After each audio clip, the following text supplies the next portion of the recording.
So hi, Alex. Thanks for joining me. The purpose of this video is just to get to introduce you and let our audience know a bit about you and your background and a bit of that. So yeah, why don't you start by telling us a bit about yourself and your background? Yeah. So hello. Thanks for having me. So I'm Alix. Started as Alix Garth-Greeves, but now known sort of career-wise as Alix Garth-Greeves because I got married. So I started out doing my PhD. I had my go-to thing is complex matrices. So my PhD was using complex matrix in the form of feathers, and I've continued that theme through working in the industry basically.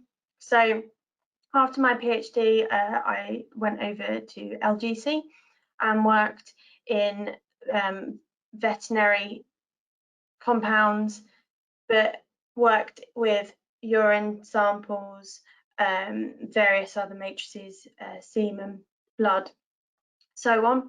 And I was looking at the detection of those veterinary compounds in that. Then I ended up at British American Tobacco, and I was working with flavours in sort of raw material. So over my career, you can sort of get a repeating theme really. And I was analysing all of these through chromatography. So I've started out with gas chromatography, gone into liquid chromatography, and ended up back into gas chromatography. So yeah. Okay. So when did you start working with your previous customer? Yeah, so I was first introduced to Anatune when I was working with British American Tobacco. So there we had a 7250 GC QTOF, and I had an MPS rail that was set up for dynamic headspace. So I worked with Dan and Camilla to set up a method on the MPS basically. So that was when I first came in contact with Anatune, and they offered me great training. They were the guys that sort of implemented my training on that. I was principally a lone worker on that piece of kit, and so it was important for me to get those foundations right, and Camilla and Dan helped me with that. Is there any sort of analytical challenges that you would really like to be able to help solve at all?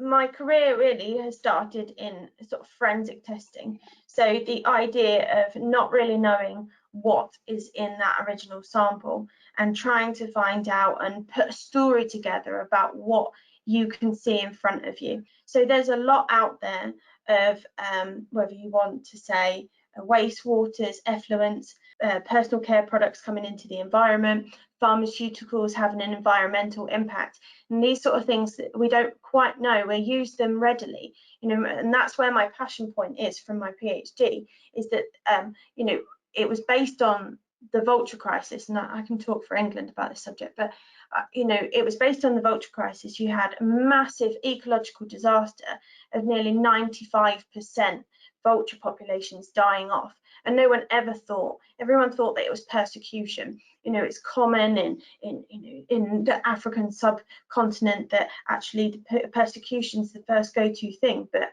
actually what was behind it was diclofenac was being readily used in cattle to treat lameness and to increase productivity for agricultural life, and that ended up leading on to the mass destruction of vulture populations. And so forensically, as humans, we use these things, and actually what effect are they having on our environment? And the great thing about the idea of MPS and what you can do with everything, all the different modules that you can put on the MPS, is so much of this stuff can be investigated and dynamically, really dynamically, low levels, high levels. It's so versatile.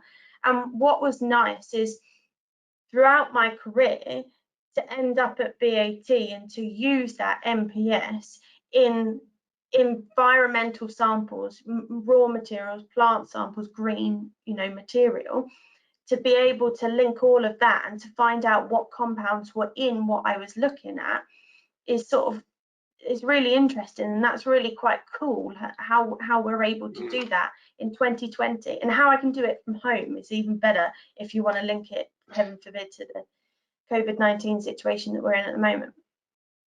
Great. Well, thanks very much. It's good to have you with us, Alix. Yeah, thank you.